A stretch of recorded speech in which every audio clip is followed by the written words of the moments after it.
So I publish things for the creative and curious, as Stephen mentioned, and that's a broad statement, but actually I found that I really found a niche of people who are creative and curious. They're mostly designers and creatives and crafters and illustrators, and we're all looking for some inspiration.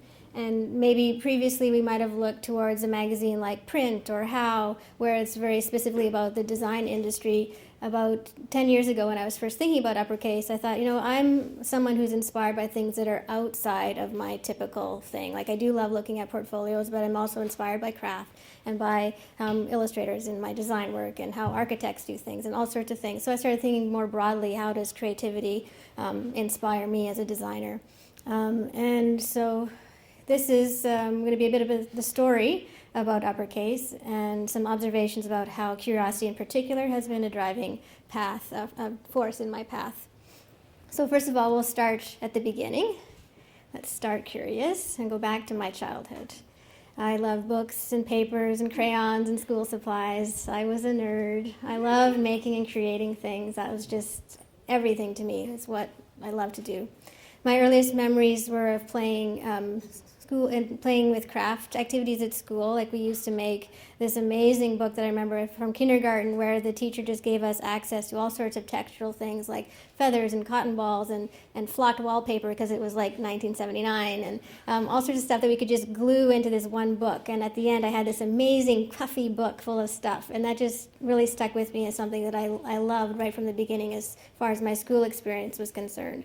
And things like this, like crayons, I love crayons. I had an next door neighbor, and I remember we used to experiment melting them in the sun, and so it was more than just drawing with crayons. We were curious about what else you could do with crayons.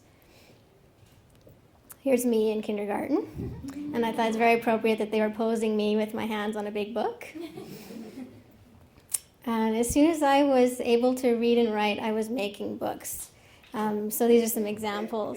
At family gatherings like Christmas and birthdays and stuff, I would bring this to my grandparents' house and force my other family members to sign out my books from the library. And so this was the start of my publishing career. And really from that young age, I knew that I wasn't making a book just for myself. The purpose of the book was that it needed to be seen and shared with other people. And by sharing it with other people, the book had more life and more meaning. This is the first issue of my very first magazine called Janine's Magazine for Kids, and it's from July 1982, and I was 9. And I had my target audience right. It features games and jokes and coloring activities, but I didn't know how to spell. I didn't have an editor yet. And this is my character called Baby Bumpkin.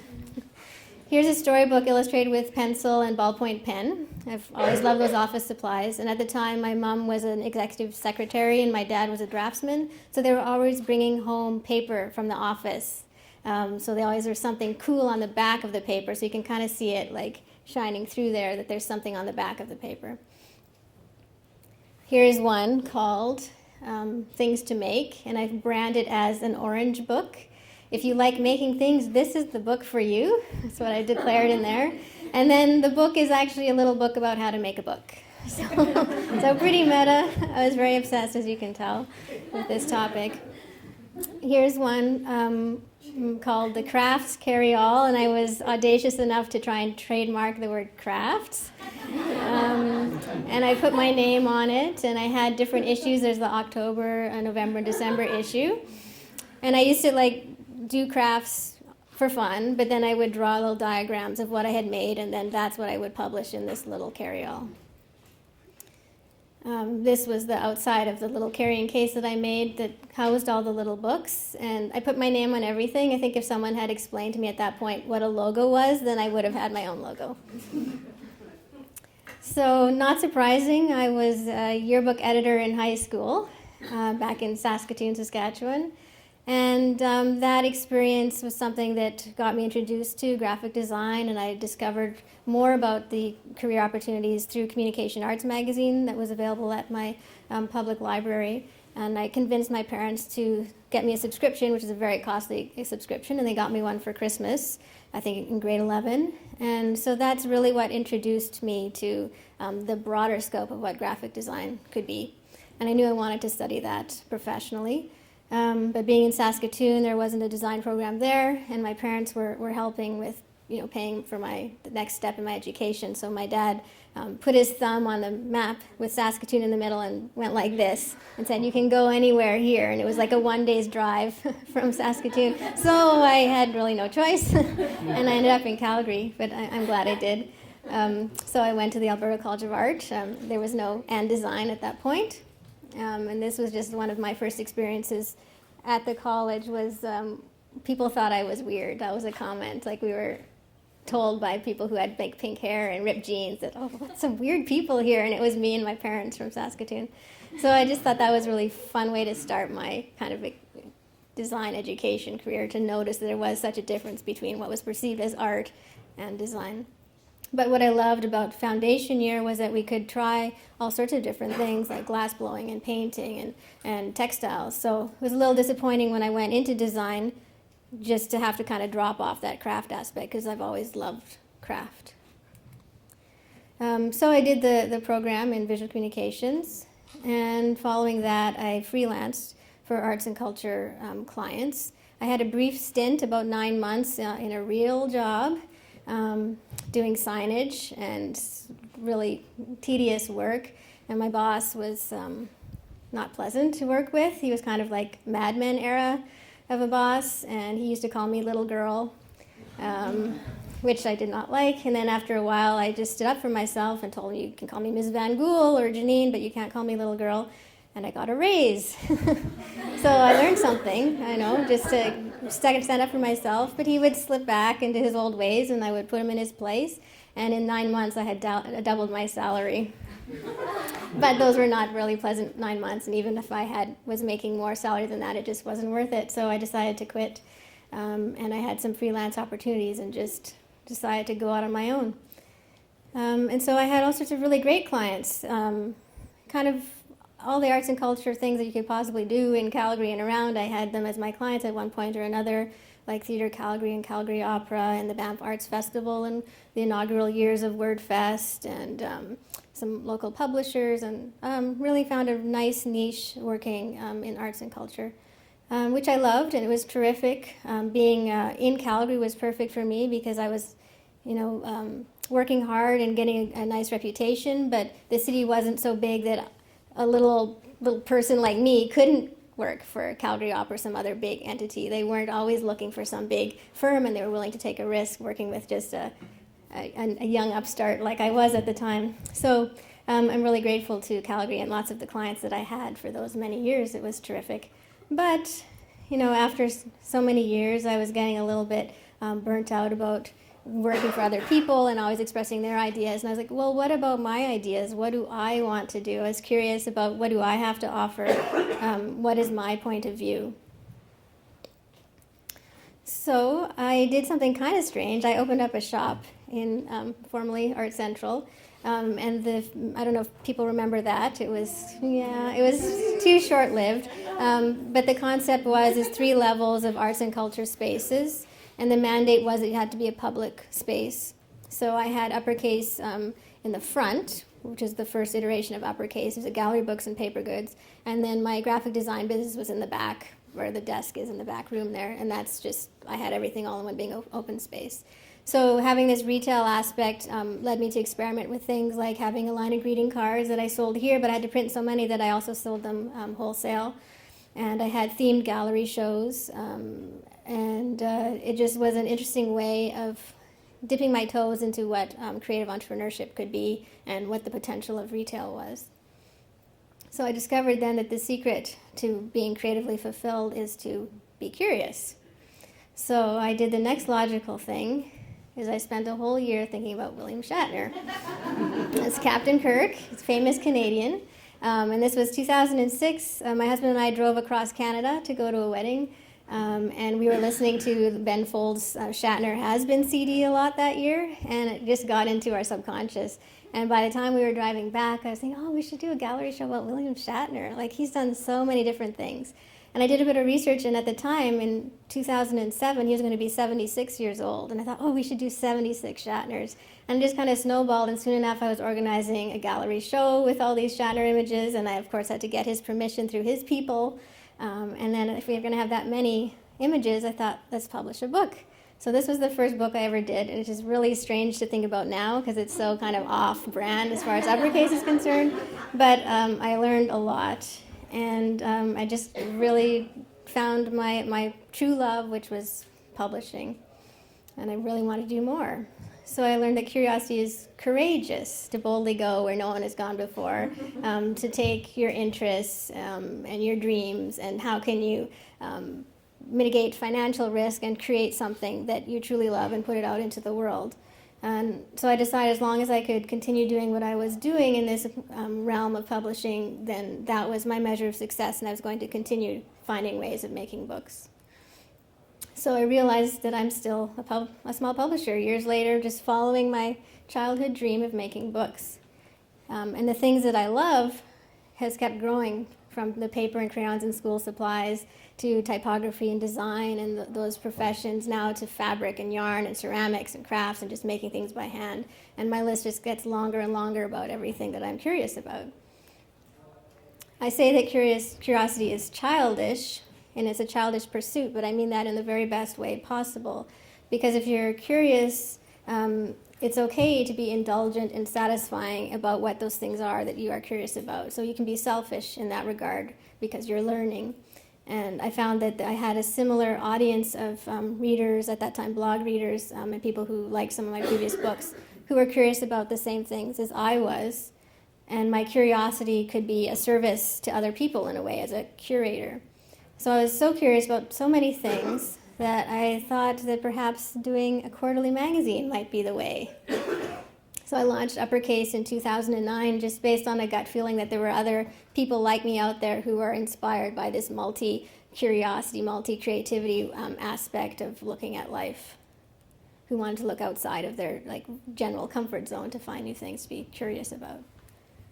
And it turned out that it was a clever idea, and since its launch, it's been slow and steady since then, but it's got about 5,000 subscribers now and a typical print run of 12,000 copies.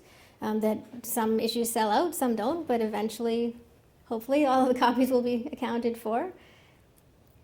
I had no idea what I was getting myself into as far as the amount of work it would be, but that's okay. I just learn as I go. It's more than a full-time job, but I love everything that I'm doing. But it's also a lot of work, so you think, how do you stay curious? How do you keep motivated when you've got so much on your plate? So I keep playing. I keep playing with those things that I've always loved. These are crayons that were carved by Jem Chow, who's a Seattle artist. And I saw her work online at some point, I'm not sure how, and I just knew, that would be such a great cover someday. And I store all my ideas in a program called Evernote, so that things are links and images can be put in there, and I just put that in and thought, someday that'll be a cover. And eventually I was doing issue 11, which had themes about labor-intensive art making and sharp objects, so this was an obvious choice for the cover. And she describes the pain of having to carve little details and then it just breaks off, and she just has to carve another one. So again, those childhood crayons are making an appearance in my creativity, and this is my son Finley. It's a photo from a few years ago, but I like showing it because it just shows we're so similar in some respects. Having a child is a great way to relearn about curiosity and how to see the world kind of in a pure and creative way. And so through Finley and me exploring the world together, I had another idea for a project, and that's for Little You, which is the offspring of Uppercase magazine. It's smaller and cuter version, Creativity for the Young of Heart, and it's really small. It's 5 by 6 inches and going to be really fat. I don't know if you remember those big little books. Yeah. So kind of like that, and then a little bit of inspiration from the golden books, with the spine that has the pattern on it. So this one is in progress right now, and hopefully the first issue will come out in April. So when you're curious all the time and you have your curious mindset, curiosity becomes commonplace. It's just how you do things. It's part of your everyday. So here's an example of some creative thinking. For issue 18, it was a theme about collage, and there was an amazing collage artist in the UK named Sarah Bridgeland who does dimensional collages. So I just sent her a bunch of back issues and said, make something, and she created a collage out of the magazine to this dimensional collage. So that's one of my favorite covers, and I think it just shows the ingenuity that you can make something out of something that's basically discarded. The other thing about curiosity is that it's cool, it's trendy right now, and especially the handmade, DIY independent creativity that's really come into its own more recently. It's not a trend that I was really aware of other than the feelings that I had, but it's been a good thing for Uppercase to be a publisher in this age. I think the resurgence of independent publishing, indie magazines, has really taken off, and I've been doing this for almost 10 years now, so it's sort of funny to think about an industry now that's 10 years old. And someone was asking me some questions over email one time recently for an interview, and she said that Uppercase was like the old goat of independent publishing. So I don't know, she was from Europe, so maybe that was an expression that wasn't translating well, but I like goats. I like goat cheese, so I guess I'll be the old goat of indie publishing. Here's just a few pictures of the quirky, cool folks that have been published in the magazine. This lady makes knitted squid hats, as well as little tiny, cute textile people, and a hat maker from Toronto. Typically, the people we profile in the magazine, though, we're not trying to highlight people who are already famous. You know, if they've been in some big magazine, that's great for them, but that's not really what Uppercase is about. We just like showing people who are like the hard-working artists who are just working every day and creating something that's beautiful, and maybe it's not known by everybody yet, and that's not their intention. They're just really putting their heart and soul into what it is that they're making, and that's kind of the Uppercase ethos as well. Curiosity is constant for me. I never turn it off.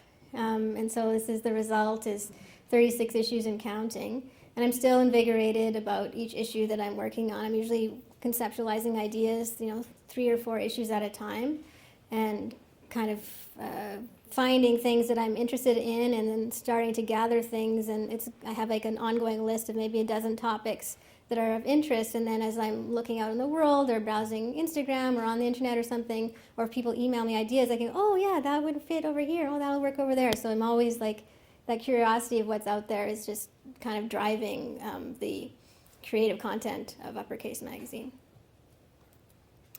Stephen mentioned my love of typewriters, so this was, when I was still in Art Central, I bought my first typewriter, and I thought it would be fun to have just like to type out some price labels and things, and so I bought one on the internet, and these are really expensive now, but I have to say I don't spend more than $150 for a typewriter, but these are like $500 or $600 now. So I bought this one, and then I maybe bought a few more. And then I had, I don't know if some people remember, I had like a typewriter event or two at Art Central when I would buy typewriters from various sources, fix them up, and sell them again. That was a very, very brief stint in typewriter repair, and I'm not going to go back, but it was fun for a minute. Then I decided I can't afford to just keep buying machines. They're like too big, and how many typewriters does a girl need? So I started collecting the ephemera of typewriters, like these beautiful tins that would house the ribbon, and then I may have acquired a few of those. And then I started acquiring the print materials related to typewriters. And soon enough, I started to see these things not as sort of a collection, but as content. And it became this book, The Graphic History of the Beloved Machine, called The Typewriter. And so curiosity of sewing and quilting industry, for example, led to a collaboration with Wyndham Fabrics. The spines of each issue has a particular pattern that's usually inspired by the content within the issue. And I had an issue about surface pattern design a few years ago, and kind of got to know some of the companies that hire designers and illustrators to create fabric. And I waited a little while, and at one point, the president of Wyndham Fabric had emailed me, and I thought, well, he's emailing me. That's really cool. Maybe now's my time. And so I just said, that's great. Hello, thanks for subscribing. And by the way, I've always thought this would make nice fabric, and I attached a picture of the spines of the magazine, and he emailed right back and said, yeah, let's do it. So now I'm working on a third collection. And I'm curious about so many different things, as I've mentioned, that it's, I thought what better way to kind of bring that all together than to start an encyclopedia. So I'm publishing my own encyclopedia, an encyclopedia of inspiration. and it's released in whimsical, non-alphabetical order on a variety of creative and visually interesting topics. So these are the first 3 books that were published in 2016 and 2017 about vintage feed sacks, which is an old textile, Stitch Illo, which brings illustrators and textile artists who like to illustrate through textile arts like stitching and embroidery and quilting, and Botanica, which is how the botanical world of flowers and horticulture inspire creativity in many ways. So that was a really successful project. The books have been really well loved, and I love making them. And so I've just announced the next 4 books that I'm going to be working on for the next 2 years. And they'll be about vintage ephemera and vintage living, like people who are antique collectors or who are always dressed in vintage clothing, for example. And the professional and private and personal aspects of quilting, and then another book about printmaking. So curiosity is contagious, and all these projects are emerging from a genuine curiosity about things and about how to explore these diverse topics that I'm interested in the framework of my business, which is an interesting way of doing it. But I love making books. I was just talking with Karen, who's an amazing painter, about, for me, I couldn't just make one book and then step away. It's like I'm a painter, and my medium is creating and making books. And once a book is done, that's great and all, but I love the process of making the book, so that's why I always have these new ideas and new issues to work on. So I hope you'll pass on your creativity today, and if you're still curious, I invite you to ask me some questions.